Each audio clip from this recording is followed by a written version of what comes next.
So I always like to say thank you for taking the time out to invest in yourself.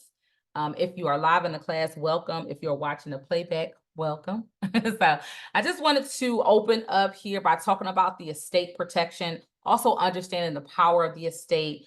I always like to put my disclaimer here just for any clarity and also to protect the intellectual property and the person speaking in this video. I am not an attorney. I don't present myself to be an attorney. I'm an economic activist. I'm an advocate. And I love to just open up people's mind and just help people be informed on the topic of building a legacy, protecting the equity and the wealth that they preserve or obtain in their lifetime. But this topic, estate, has been coming up in the media and on social platforms from celebrities, and more so we see it in a celebrity perspective. But I do want people to see and understand that we all have an estate. So if you don't know what an estate is and how to protect it, this video or being here is going to be golden, because it's going to help break down what you can do while you're living to avoid what people cannot undo in their demise or in their passing. All right, so an estate is your total assets and liabilities that a person owns at the time of their death. So I know if you guys heard me speak before, I talk about like own nothing, control everything. Like that's my mantra. I didn't come up with the saying, but it became a way of living because I started understanding that, wait a minute, if I died owning whatever is valuable, right, that goes directly into the estate. And there can be no undone changes for me personally because I've already went on, right? So look at it like this. The time of death, what is valuable under your name? So, okay, it's everything from real estate, investments, to personal belongings and outstanding debt. So when I realized that your estate can be wealth or your estate can be outstanding debt, it is the total of everything, either asset or liabilities. All right. So even individuals with modest means of having an estate, meaning if you don't have a lot of wealth, if you feel like you're like, oh, I don't have nothing, ain't nobody gonna take nothing because I don't have nothing. Look at it as you're valuable.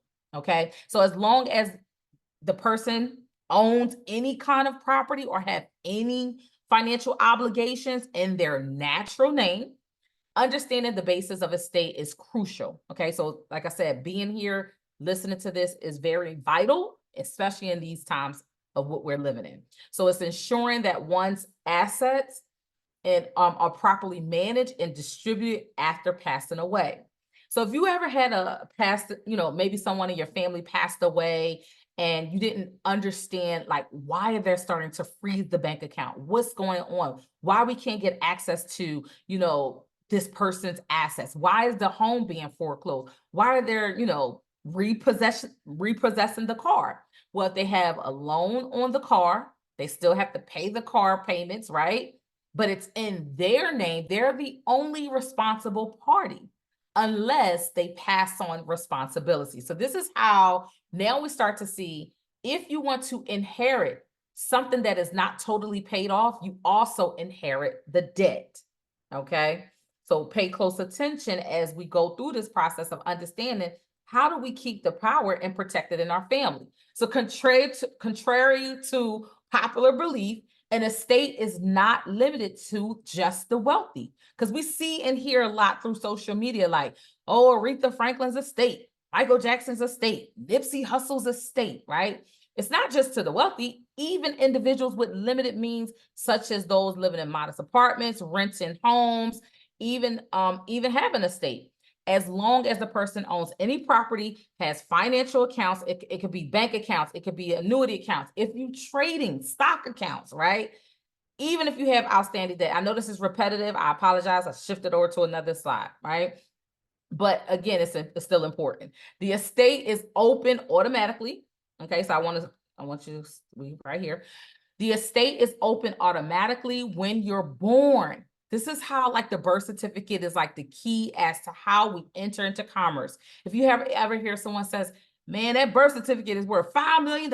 That birth certificate is a bond. That birth certificate is what we're exchanging to do business with society. So if you realize, okay, In order to get approved for something, they need my credit report. But in order to have an actual credit report, they need my identity. So all of these things trace back to the birth of the individual. This is why sometimes individuals, you heard terms like, I'm going to authenticate my birth certificate. I'm going to remove everything out of my name, okay? Even if a baby dies with medical care debt, right? Medicare debt, the responsibility for paying for those debts typically falls on the deceased baby's estate. Now that sounds kind of crazy, right? Like how the baby has an estate that has debt. Well, if you recall, if you have a child, you guys, or maybe you seen someone that have a child and they immediately take the baby to the doctor's office 2 days after they're released from the hospital. I never really understood that process. Like, why every baby, even when you're released, let's say you have the child, you're in the hospital for about 2 extra days, and then you bring the baby home, you immediately have to take that baby to the hospital in 2 days. And that made me think like, wow, they were creating a bill, a liability. Because remember, the sum, the total of the estate can either be wealth or debt.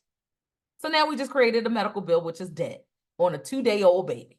Okay. So we do know that, again, life is not guaranteed, but death is. So this is why we have to have people understand that an estate is going to exist. Now, the size of the estate varies. Sometimes you have people saying, man, we had to fight 4 or 5 years. If you're James Brown, okay, James Brown estate for 15 years. That means that's either the size of the assets, the complexity of the estate can vary great depend on individual's financial situation. Sometimes you have family members that are left with the burden. We use those words in terms when someone passed away. It's like, I don't know what to do. Maybe that person was the breadwinner.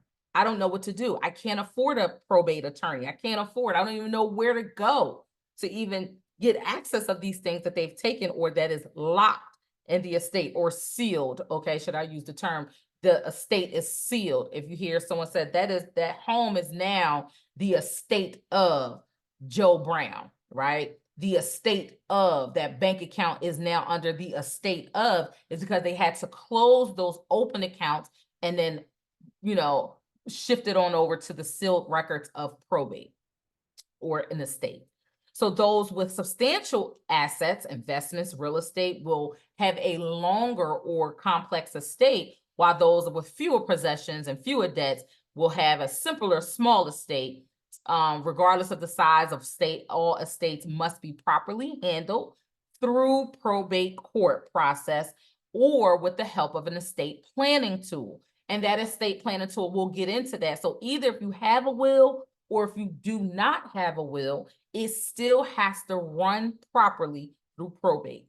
So if you don't understand the role of probate court's role is literally to pay the debts of the decedents, right? So if they died in debt, that gets paid first before any family gets anything, before any, anything is distributed. They got to say, hey, did this person owe some taxes? Did this person have any credit card bills that were open? Medical, all of these things play a major part. This is why I say, if you don't own it right out, right, you're going to always use that as collateral to pay it back. Some of us may get approved for credit cards. I'll give an example of American Express. This is just an example, you guys. American Express, get approved for, let's say $250,000. I'm just giving an example. You get approved for $250,000. The moment you're approved, you are immediately in debt $250,000, right? So if you use that card, you swipe and swipe and swipe and swipe and swipe in, you have to pay that back in a certain time frame. If you do not pay it in a certain time frame, 2 things can happen. Your credit score is going to go down. Guess what they can do? They can also remove you from being a client. They can immediately say, you ain't even get the chance to spend a whole $250,000. You're blocked. You're no longer going to be a client because you're not trustworthy enough to pay the debts on time. And if you, again, if you get up to credit, having American Express, that's because you have a certain elite credit score. They really want to deal with the people to pay their debts on time, which means they want to keep you in debt. So now if you stay in debt and then you die, I know that sounds hard when I say you die, and I don't need to say it like that, but when you pass away and that American Express card is still open, rather if it's paid up or if it's maxed out, you still got to pay that amount. You still owe that amount to that company. All right. So the importance of estate planning, effective estate planning is crucial for ensuring an individual's assets are distributed according to their wishes and their loved ones are provided for. And the reason why I want to emphasize on their loved ones, the individual that is leaving these assets, we want to plan to say, yes, I did get approved for $250,000 with American Express, but I purchased something, which means I leveraged the debt, right? I leveraged it. I purchased maybe a house for $250,000. Maybe I purchased a Rolex, whatever you want to purchase. Maybe you exchange it and you purchased it, but then you put it in an asset protection trust. Now you want to ensure that that asset gets passed to the next generation, but that debt is still under your credit card account, still owed by you. Okay. So I want you to, follow me when it comes to this. So you want to ensure that the wishes that your loved ones will receive the Rolex or the diamond ring or the diamond necklace.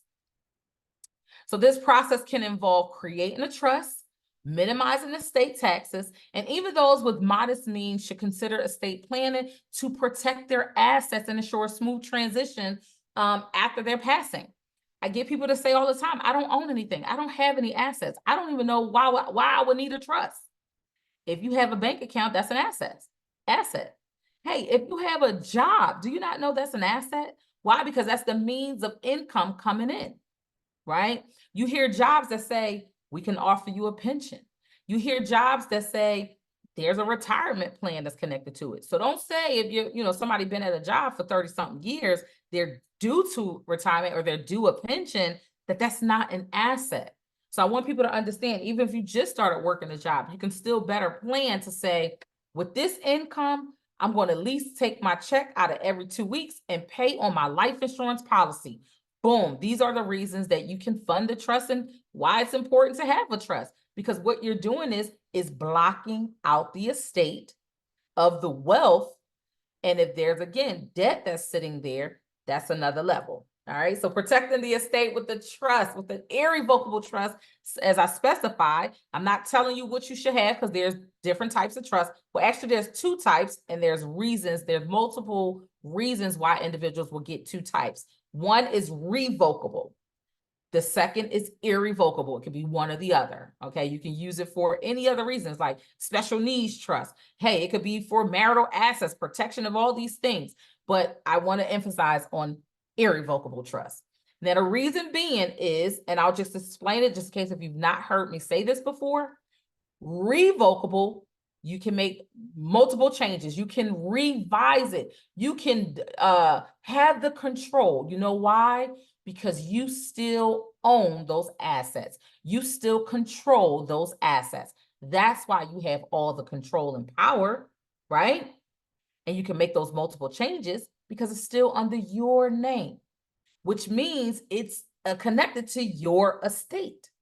But if you had an irrevocable, you gave up ownership. If you're trying to contact Layla Lockwood to get some assets from her, she gave up ownership personally. So now the trust, if it's ABC Trust now owns those assets. So when you're trying to come after me, you're gonna get that $20 that's for hot and ready.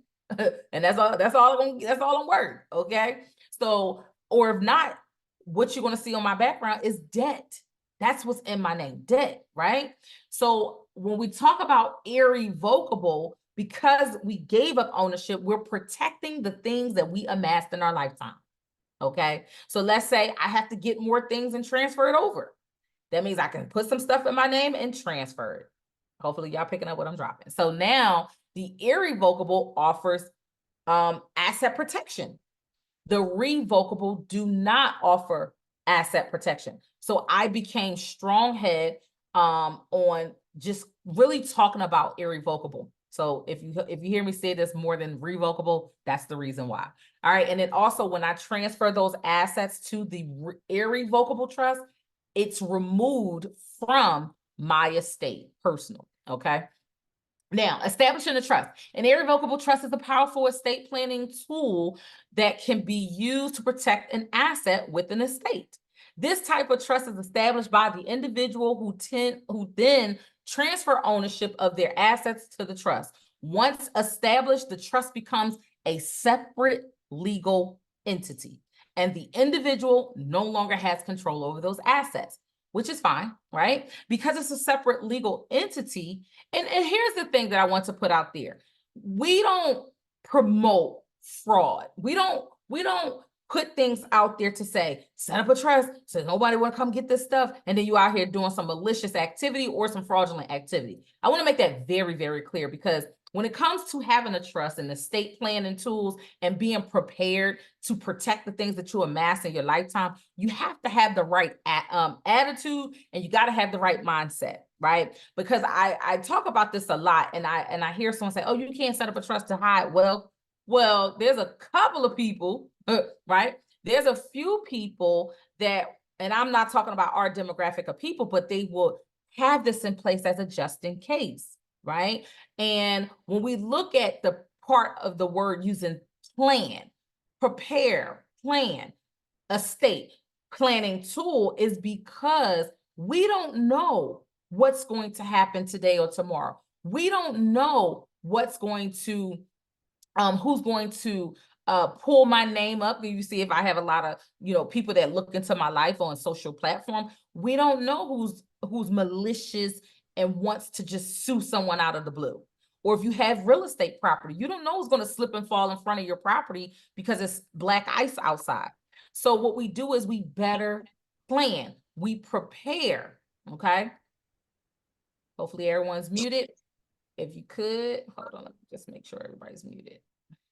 Hold on, y'all, this thing start going crazy. All right, so now, and then I just want to make that clear that when we set up an irrevocable trust, because we give up ownership, it no longer belongs to us. And because it do not belong to us, this is why it's also helping protect on our journey. Now, avoiding probate. Once the key benefits of an irrevocable trust is that it helps to avoid the probate process. Probate can be time consuming, expensive. It's public, right? You see right now, you got Michael Jackson's affairs being publicly blasted in the media, or you see Drake, and I'm going to talk about this as well. Drake had tried to use Tupac's image and likeness and voice through AI, but guess what? That became a public thing. Everybody know everybody's business, right? And even if we even throw Diddy in there, right?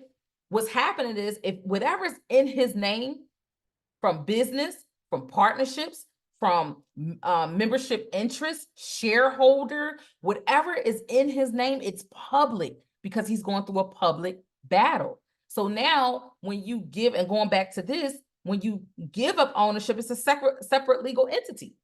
So now if he had a irrevocable trust, they can't attack those assets that's inside the irrevocable trust. All right. And let's break that down as well as we get through the presentation.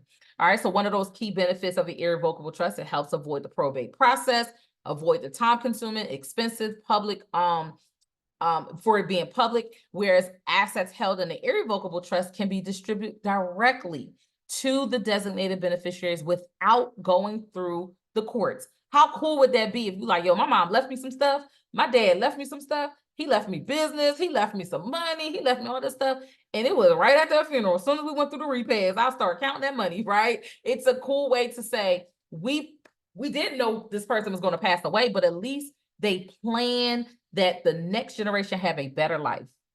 So looking at asset protection. Asset protection, by transferring assets to an irrevocable trust, individuals can shield those assets from creditors, lawsuits, and potential changes in the government regulations or tax laws. Ain't that something? And I wanted to add that in there because there's so many changes. Every time someone says, soon as we get to learn something, as soon as we put it out there on TikTok and everybody get to learning something, yes, that is true. They can go ahead and go through a round table, change the Bill of Rights. They can go ahead and put a new enactment in there and change the tax laws, right? And this can help to preserve the estate and ensure that the assets are being distributed according to the individual's wishes. And I don't like to say wishes because a wish is just, may or may not happen. We like to say it ensures that your loved one will receive the wealth. But let's talk about what we've seen lately in the media, what's been happening. Why has this become a big topic, right? Because when we hear the word estate, typically it's attached to someone's death.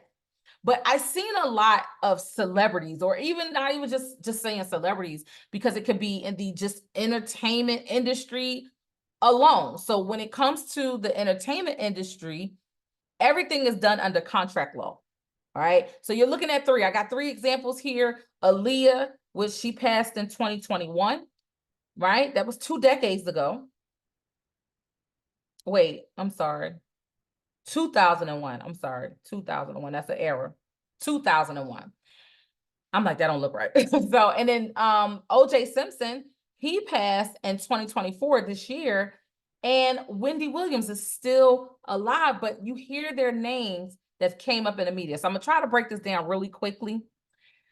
When it comes to the entertainment industry, everything is done under contract law. Now, the copyrights of sounds, recording generally are owned either by the artist can own it or the record label can own it.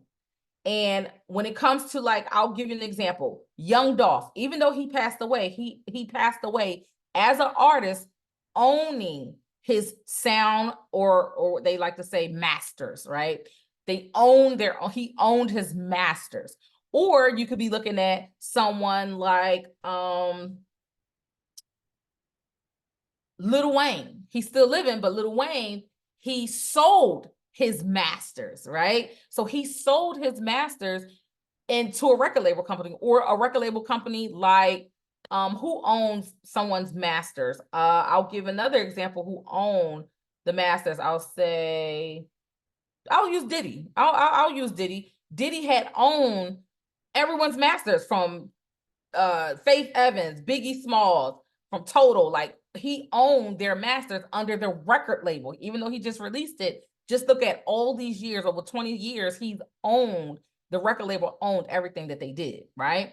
So if they're signed to the label, that's who will own it. So it's either one of the two. So whoever owns their master's recording, they will earn their royalties. And whenever the song is played or reproduced, or how they like remix a song or so, they will get those royalties, including radio streamings, downloads. So here's the thing.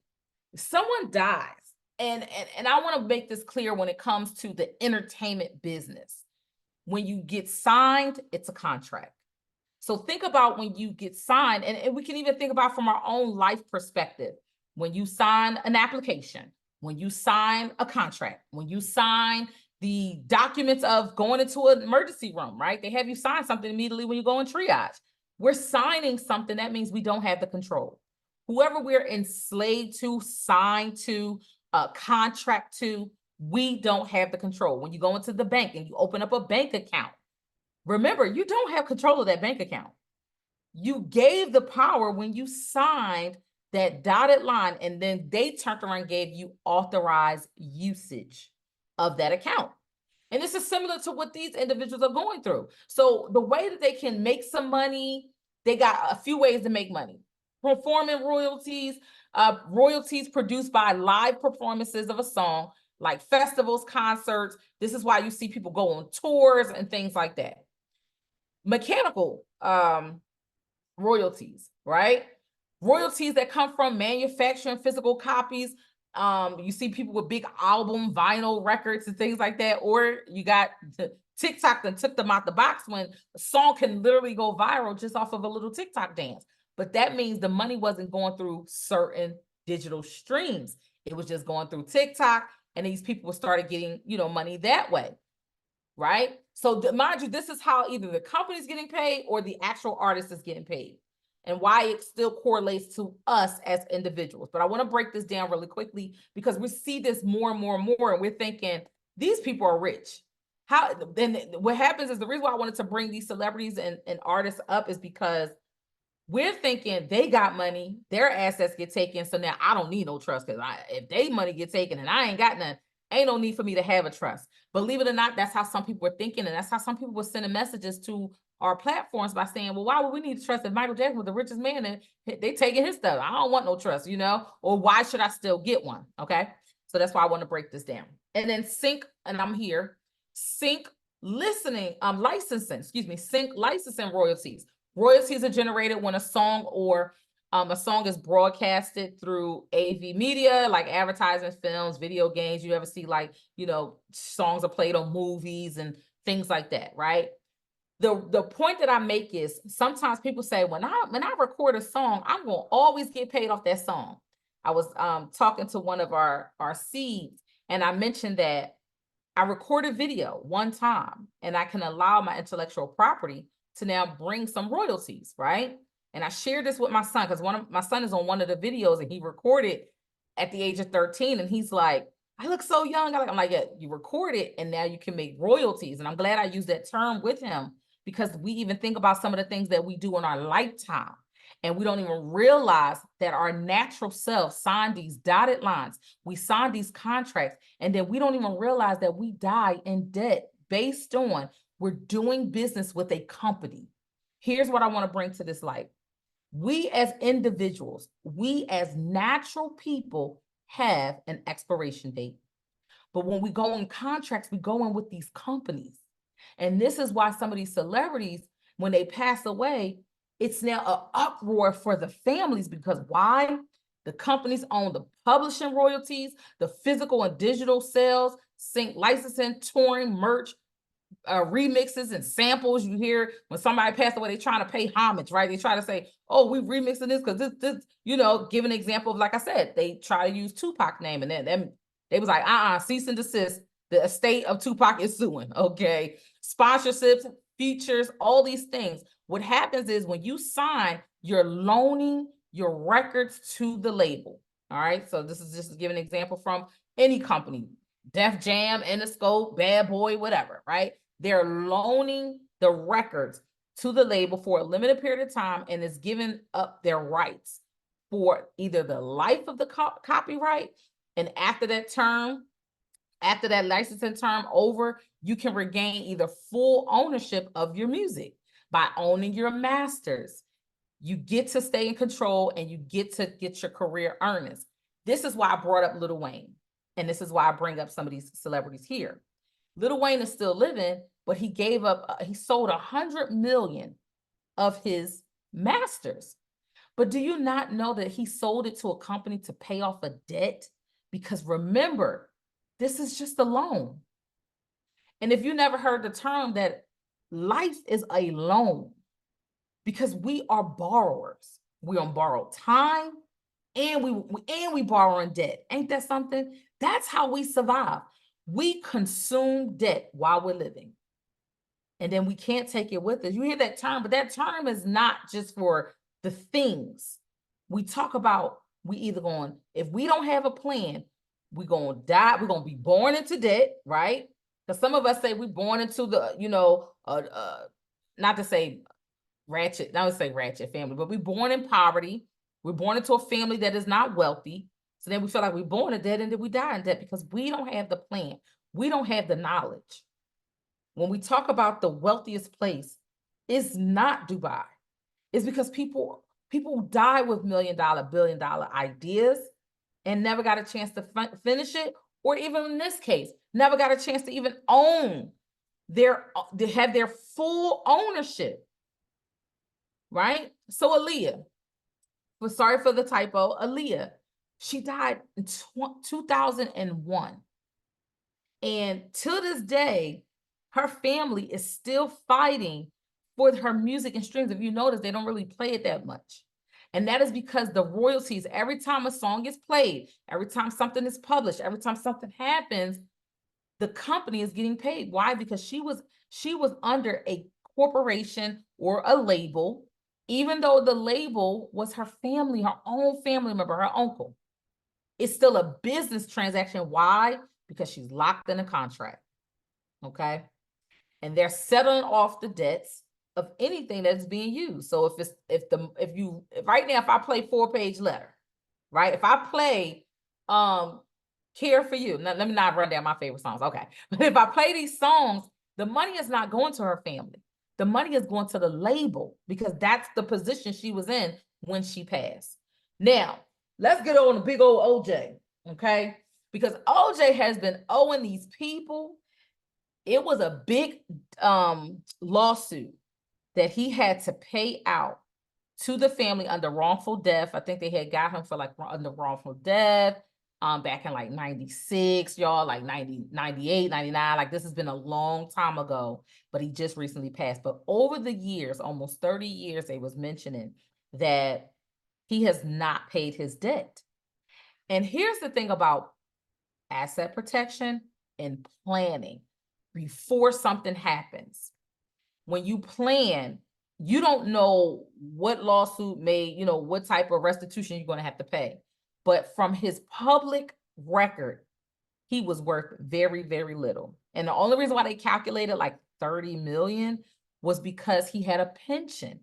But here's the good thing about the pension. Pension has certain privacy and protection laws where you cannot garnish or you cannot add that income to a lawsuit. Creditors cannot come after your pension. And that's what he was surviving off of, pensions and corporate loopholes, because the other money that he had it put away in a trust. So the reason why I add him in here, because when he passed, the first thing the media said is, oh, is his estate going to finally pay his debt? Well, if he didn't pay it while he was living, what makes you think he's going to be able to pay it after he's gone? But we got to see, because we got to see what was wealthy or valuable to him. You hear people take things out the house, like furniture. They do like a yard sale or something like that. They're now going to turn those things in because of his name being OJ. I mean, a sock probably could be worth something. But that's how they're going to pay his debt. But they're not going to pay the debt based on how he will, thought that he was going to pay the debt. They're going to get it by things that they're going to have to pawn or turn in, because he had a plan. Now, I can't speak on behalf of what he did because I don't know. But I can explain to you that how his exit was, he had a surrounding of trust. They were unable to get it through his trust. They were unable to get it through his pension. And they were unable to get it because they were unidentified corporations that they don't know who or what he owned. And that's the key. You want a privacy of wealth. You want private transitions to your family to inherit. Even if they show publicly, oh, one of his children inherit the wealth, they can't come after the children for his debts. Okay. You want to have privacy and protection over them as well. Now, Wendy Williams, she's still living. And what she's going through is, again, this is why I say have a plan in place prior to anything. This is not just, I'm going to trust before I die. This is, I want to trust today, because even when I start making more money, I now have a way that I can just immediately protect it. So Wendy Williams had a show, very successful in the entertainment business. She's, again, was hired. Yes, she owned the show, but it was a conflict of any of her investors. And they took the show, they ruled and voted her out because they didn't want to lose the investing side. The bank, Wells Fargo, which is an entity, mentioned that they don't want to do business with her. Obviously, if you have a bank account, you're doing business with another entity, right? They said, we need an attorney. We need a court-appointed conservator, which is still as appointed like an overseer, a guardian overseer over your finances, your decision-making, and they rule over your assets. If you guys never seen this movie, write it down. It's on Netflix. I think it's still on Netflix. It's called I Care a Lot. And it's important. It's kind of like you want to know these things in reference to prevent elder abuse, or just, anyone that's sick or that's considered incapacitated or incompetent, right? So she's fighting for her wealth, and they're like controlling her estate, but she's still living. So she has no control over anything. She has no control over her wealth. She has no control over her decision-making, and she's considered healthy and alive, but deemed medically incompetent or medically incapacitated. So you don't ever want to get to this point where the state and the reason why I mentioned state, because probate courts, state courts, things like that has to appoint and make these decisions. And your family is sitting there like, I can manage her wealth. The family is like, give it to me. But they're not going to do that. The state controls the estate. If you don't appoint someone, if you don't have it written out as to, if my child is of age, I want my child to be in the next position. That's what you guys have to start thinking about, right? So as she's still living, if they're going to do this right while she's still breathing, what do you think they're going to do to her estate and then her demise? They just sold her penthouse in New York. You think she wanted to sell it, or she could have gave it to one of her family members that could have been deemed homeless soon or anything in this economy, right? But no, you got an outsider making decisions because you don't have a plan in place. So let's look into someone else, right? Let's look into Tupac, right? 1996, he passed away, allegedly. Let me stop. I'm not going to say it because I don't know, right? But according to records, okay, Tupac's estate has been in a legal battle over his rights, over the rights of his unreleased music and other unfinished projects. Please put your phone on mute. Unfinished projects, which are estimated to be worth millions, right? So when Drake used an unauthorized sample, even if it was AI related, right? Even if it was AI, they're still saying, wait a minute, that's Tupac's vocals. It could be used on his diss song. What happens to his diss song, you guys? The streams, everybody's like, oh, he dropped a song. Kendrick dropped a song. Everybody's listening, so the streams are going crazy, which means what's happening? Money is being made. To whom, right? So that means if Tupac has been deceased, we got somebody off mute. Please, can we just put it on mute just for the recording's sake, please? When Drake tried to use AI and they're using the name Tupac, now you're using his intellectual property, okay? So when Drake had used an unauthorized sample of Tupac's vocals on a diss song, this leads into a legal dispute over royalties and using the intellectual property rights. Now you're dealing with Death Row Records and you're dealing with, I don't know the other one, Interscope Records, right? But guess what? That's a conflict of interest because Drake getting the money, but you're using Tupac's name. So the reason why I brought Tupac up is because we're thinking when someone passes away, their name is not being used. When someone passes away, you're right. When someone passes away, we're thinking that, no one can use their information. But this is how CPNs come about, illegal. I'm going to emphasize on that. Illegal numbers are used because if I'm using someone's number that's deceased, they can't file a report. They can't make a claim to say identity theft because they're no longer here. People's estate still carries on. And this is proven, right? Because now some representative of Tupac's estate put a cease and desist. You're not going to make no money off of my family's name, right? Regardless if it's a label that's overseeing the estate, or if it's a family member. This is why I want you guys to be aware of this. And I know that I'm talking a lot about celebrities, but I want you guys to understand if this happened to them publicly and they had a lot of money, it's a misnomer as to there is something that is missing. Who is in control of these things? Who had the knowledge of these things? Just like Aaliyah. Aaliyah don't have no children. She didn't have a long, lengthy career, right? She died at a very young age. But she still made money that could have royalties that will pay. When we hear the word royalties, it's like, oh, that's going to be paying me out forever, right? But these people don't live forever. But if you Google, and if you want to stop the video, pause it. If you're watching the playback, pause the video and then Google who owns or controls Aaliyah's estate. And it's going to show Aaliyah's LLC. So now there's an entity that opened her estate, that's handling the affairs of the estate. Now, if you look at Tupac's estate, sometimes it could be an attorney, sometimes it could be a label, a record label, or it can be the family member. And sometimes family members, what they do is they do hire an attorney to make sure that we get still paid out of the estate. Now, Prince, the reason why I use this picture, because people didn't realize that Prince was in a lot of financial trouble and a lot of debt based on his name, right? So a lot of people said, well, wait a minute, Prince had owned his masters. But remember, Prince changed his name to just a symbol.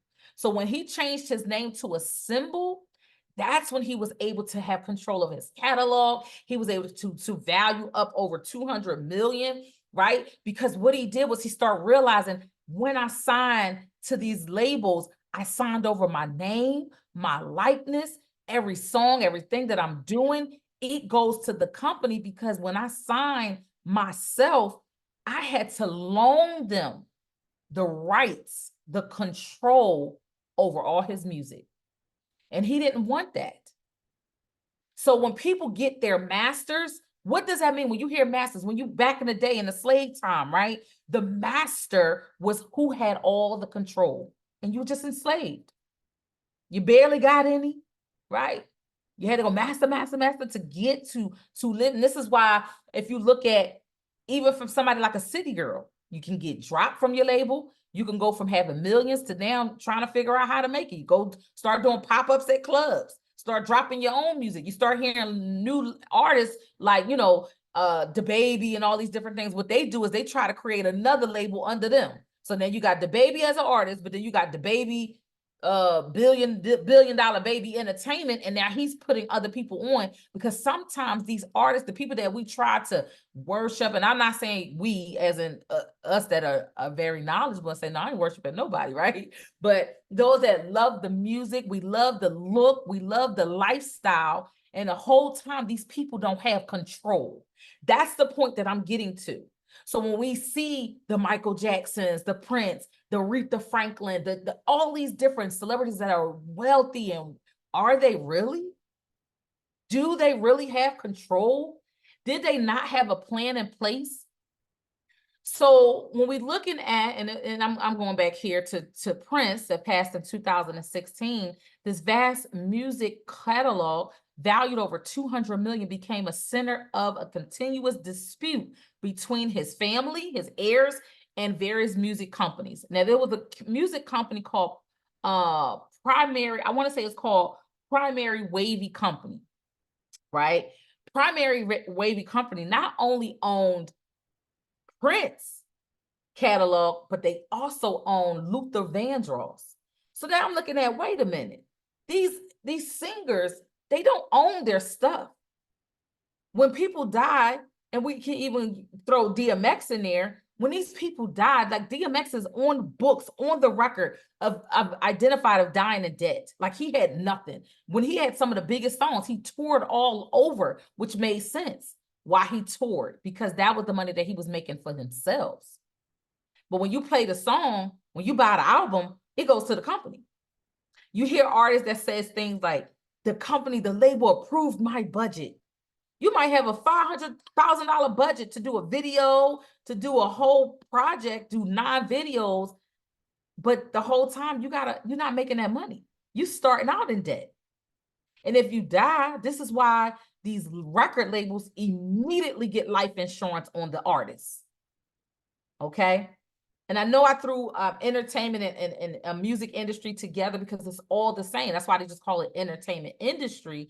But the point is, you guys, you want to protect your intellectual property. You want to protect anything that you amass in your lifetime. You don't want to give over control. Going back to us as natural people, yes, there's a system that is designed for us to go into contracts, go into credit. I hear people all the time say, I got $1 million worth of credit cards. And I'm like, ooh, I hope you know what to do with that, right? I sure hope you moving. If you got 2 million in credit, I sure hope you buying some stuff right out, not having a plan. And I'm not discrediting anybody. This is not a direct shot or anything. I just want you to understand where you are. If I'm meeting you where you are, now that you have this information, you got to start making some mental shifts. You got to start shifting your mind to say, this is temporary. But what can I get my hands on that I can ensure that my loved ones will have forever? Even if we're talking about getting a life insurance policy on ourselves, these companies get life insurance policies on us. These jobs get life insurance policies on us, and we don't even know. We're just signing an application. We're just signing up for a job. We don't know if we guarantee the pension or not. Okay. I know I went a little bit lengthy on that, but I do want to close with this. I want to get to a point where we understand estate planning, creating a trust, right? When you create a trust, you can now say, I'm not going to put my name on this dotted line as ownership. I'm going to put the trust, especially if it's something that you're going to own. If you're listed as the owner, not as the borrower. There's different types of contracts and agreements because everything is not a contract. Everything is different between contracts and agreements and write out ownership agreement forms, right? So if you have one that's listed as the borrower, that's not the trust. The trust don't borrow. It can, right? The trust can borrow. I'm not taking that away from people that want to use it as collateral. But when we want to actually own something to pass it to the next generation, we don't want to put it as the borrower. Estate planning involves creating legal documents, trusts to specify how an individual's assets should be distributed after their death. The asset part, okay? Not the debt. Trust can be used to manage and protect assets during the individual's lifetime and after passing. That's why I say everything that is valuable to you, transfer it over. If you have something that is valuable, it could be a gun collection. Hey, it could be cars that are already paid off. It could be cars that ain't paid off yet. You can still put that vehicle. This is why I tell people it's a loan from the dealership. It's a loan to the finance company, but you're also paying for an actual asset. That is the vehicle. You can transfer it into a trust. Now, the beneficiaries designation. Estate planning also involves designating beneficiaries for financial accounts, life insurance policies, and other assets. These designations ensure that the assets are transferred directly to the intended recipients, bypassing the probate process. See, here's the thing. If you don't have a trust in place and you're ensuring that who gets what, then the recipients, it's not clear who's going to receive it. I know I mentioned this before, but I don't know if you ever heard me say this. Sometimes we write out obituaries, right? And we have a funeral service. We don't even understand the key point of that death certificate. A death certificate is created by the birth certificate. So your birth and death follows. That's why the death certificate comes from the funeral home, right? They already trying to bypass and pass around who's going to be the intended recipient and who's going to get paid or not. And then when you put all these names in there, oh, they leave behind the husband, they leave behind the wife, they leave behind you leave all these people. Maybe it ain't even your kids, but you say, hey, he fathered them. Hey, she claimed them, right? Now you messing up the lineage. You're messing up the inheritors because now you don't put people in there. And guess what? Sometimes the obituaries go to court, and guess what the judge can do? The judge can say, well, the family put in an obituary stating that is his daughter. So guess what? They're going to be part of one of the heirs. So you want to be very careful and very intentional and be intended who's going to be the recipient of these assets, okay? Minimizing state taxes. Effective estate planning can help individual minimize the amount of taxes owed. Let me implement my disclaimer right here. Okay, I am not offering financial or legal advice or tax expert. I am not a CPA or a tax preparer, but I do want you to understand that planning and having a trust in place, it does minimize estate taxes. It all depending on how it's structured, it depending on the type of asset, but it is important to minimize the amount of taxes owed on the estate. Oh, sorry, I didn't mean to do that. Minimizing the taxes on the estate and ensuring that more of their assets are passed on to their loved ones. This may involve strategies using gifting, establishing trust, and taking advantage of tax implications. Sometimes people use, charitable donations. They use charitable corporations. Maybe they have a religious contribution that they want to give to, maybe if they're, whatever their religious beliefs into their organizations. So this is so important to learn these things, you guys, because again, going back to the power of the estate, if you just catching this, or if you're live and you've been writing down some notes, understanding this, your estate is the total of what you owe and what you own. If you combine those two together in one pot, that means if you owe $200,000 and you have $200,000 on the other side worth of assets, they're going to suck it up, okay? That's going to immediately be exchanged to pay off those debts. But if you have an irrevocable trust and you say, hey, I got $250,000 worth of wealth, I'm going to give up that ownership, okay? And I'm going to remove it out of the estate because that was the total sum that was in my name personally. But now I don't own it, so it's not a part of my estate. Okay, that's why I'm very gun-ho on irrevocable. And that's why you don't hear a lot of legal professions talking about get an irrevocable, because it's not part of probate. It's not a part of the estate. Okay. Now, establish this trust. Establish a trust. The first step is using an irrevocable trust to avoid probate, is to establish the trust. This involves transferring ownership of the individual's assets to the trust, which then becomes a legal separate entity. I want to improvise on that. And because we talk about the roles, the not commingling, because see, if you have a separate entity, but you keep signing in your natural capacity, that commingles the irrevocable. That means, oh, you gave up ownership, but you keep signing every time you make a deposit, withdraw as your natural self. This is why when you become a trustee of the trust, or you appoint another individual to be the trustee of the trust, they have to make sure they sign as trustee. You know, I use this storyline like, hey, if Judge Joe Brown walked into the courtroom, right, and he say, all rise, he is now giving commands on behalf of the courts. Judge Joe Brown is not going in there as just Joe Brown, his natural being. He's operating or acting in the capacity as the judge, in the courtroom. But Judge Joe Brown, when he take that robe off, he's still going to be Joe Brown, the uncle, the husband, you know, on the weekends when he want to go down to the bar. Okay. So I say that in the sense of you may be looking at one individual, the moving, walking body, but guess what? They can also operate in the capacity of an entity. So that's when I talk about becoming an entity, also incorporating your name, because they don't know if you're operating as your natural self or if you're operating in a capacity of an entity or as a trustee. So it's important. Even if you want to appoint a trustee, an individual must also appoint a trustee. Who would be the responsible individual or entity for managing the assets within the trust? This person or institution, see how that works? It could be a natural person or an entity, will have the authority to make decisions about the trust assets and ensure that they are distributed according to the individual's wishes. So that's why it's important that those two go hand in hand, because now that you move the assets into a private trust, you ain't even got to be the one to even make the decision. You can appoint someone and say, hey, I moved them assets into the trust. I need you to move it for me. See how that works?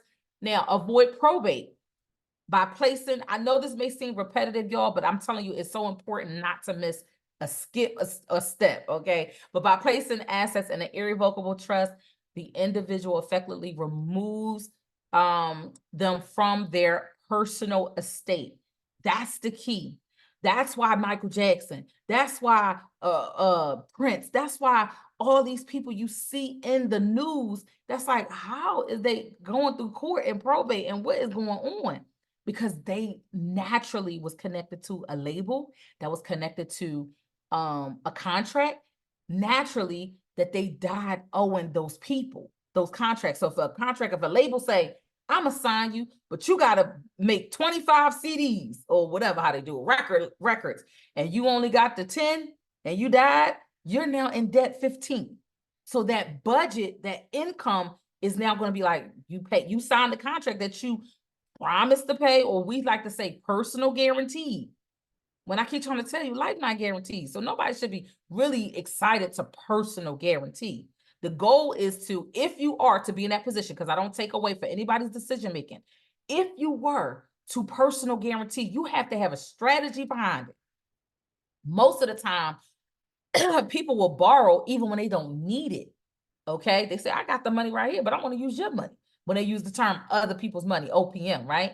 But you got to have that money. So if I say, I want to borrow $50,000 when I know I got liquid, I got $50,000 in here, or I got a value of a $50,000 asset, I'm just strategically moving money around. That's different. But I want to make that payment as soon as possible, because that now allows me to get more. And that's just, again, that's just the system of thinking that you are doing something outside of staying in debt. You see the difference? When you stay in debt, what happens? That becomes a personal part of your estate. But when you leverage it as a business, when you do it outside of who you are naturally, it is not a part of the estate. The goal is to have wealth and a trust. And hey, if you got debt in the estate, that's just how it end up happening. I'm not telling you to do that, okay? But you got to pick up what I'm dropping, okay? Now, if you have a lot of assets, debts, and it's all mixed around, it could be time consuming to figure out who get paid, how they getting paid, the expensive, the taxes, the public records, all that. But instead, the assets can be distributed directly to the designated beneficiaries when you have a trust. I say this with closing, you guys. The reason why I wanted to talk about the power of the estate, because you have some people that say, my grandmother owned this, they own this land, they own this stuff, they wanted to pass it to me, but they didn't get a chance to pass it to me. They did say they wanted to pass it to me, but they didn't have it in writing. We didn't have a will, we didn't have a trust, we don't have life insurance, and we know these things. Or as I should say, we're learning. We're still on this journey of learning these things. And that's why I'm appreciative for anybody that invested into their time to even listen to this presentation. It's so important. It's so vital with today's society, from even in the medical field, of the mistakes and the things that they have made, these decisions that we eat certain things. We don't know what's in the air. We don't know what's in the food. We do know this: a change has been made. And the change that has been made is on you. It's on you and your loved ones. It's on you and your legacy. It's on you and your lineage. It's for you. I don't know who's watching this. I don't know who needed this information to get a clear understanding. So I got it. If it's in my name, right, it's going to go to my estate. And if it goes to the estate and my family don't know how to get it out, it's just gone. We don't know what's going to happen. But if I separate from myself while I'm living, and I'm not only write it out as John Jr. or, I don't know, Jane Jr., right? If they are equipped with this knowledge, I'm leaving them something that is more valuable, because they can learn this information and they can pass the information down to the next generation and say, everything a person have in their name, whether if it's debt or wealth, is all a part of one estate. And that is the total that is in my personal name.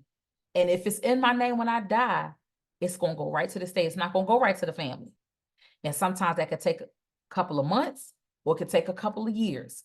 But if it takes so long that they're paying out all this debt that they didn't know that I had debt from the time that I was born, right? Paying off hospital bills, thinking we got insurance paying for the stuff. No, they come back and get it out the estate. Okay. Funerals, all of these things that's around us that we don't even know why this exists, why it has to be this way, now. So think about it. I appreciate you watching this video, and stay rooted. I would like some feedback as to how you enjoyed this information. And again, keep learning this. Be on this journey of, if you don't have a trust, this will be your next step. And start now, as you're learning more and more what to do, start getting to the process of now saying, I need an asset protection trust. You can always get in contact with us, our team, or follow us on LaylaLockwood.com. Thank you for watching.